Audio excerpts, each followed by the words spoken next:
Now, what I was saying about why they being the Fed, the Treasury, the powers that be, look, when they raise interest rates, that increases the amount of interest that the government, us, okay, because the government doesn't have any money, it's our money, has to pay on the national debt. Okay, so interest on the national debt goes up along with our mortgage interest rates, our credit card interest rates, all the other things. So that is one of the reasons why you are not seeing them be as aggressive. Because remember, back in the 80s, we didn't have this level of debt.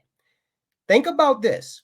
From 1776, okay, when Declaration of Independence, from that point to, I believe, 1983, early 80s, it took that long for this country to rack up $1 trillion in debt.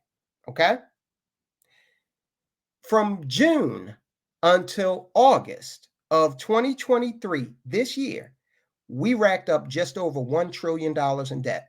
That's obscene. Okay. That's out of control. We have a serious spending problem. And look, said I wasn't going to get into the politics of it, but look, this is a bipartisan problem. Okay, this is not something that the Democrats are solely responsible for, or the Republicans are solely responsible for. This is both parties. Okay, both parties have forgotten how to balance the national checkbook, and it's hurting our ability to maintain the status of the dollar as world reserve currency. And we're seeing that in more and more countries say, hey guys, these guys got a problem, a spending problem. And also what contributes to that is the Biden administration's decision to levy these heavy sanctions on Russia. Okay. Again, I don't care how you feel about that conflict. You can feel any way you want, but economically, we've got a situation where other countries are looking at that and they're saying, I don't want to be in a position where the U.S. controls my foreign policy because, they don't like what I want to do over here or with this group or that group, and they sanction me. Okay. We don't want to be in that position.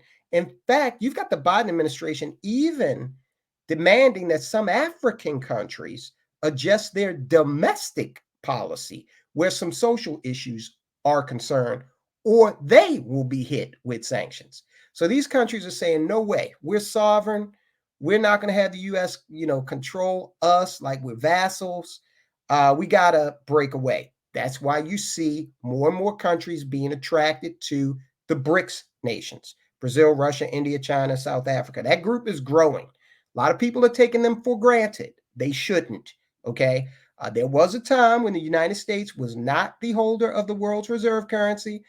Now, this stuff takes a long time to germinate, but it can happen. And we are looking at, in the next decade to 15 years, we're looking at the creation of a world that has a multipolar power structure.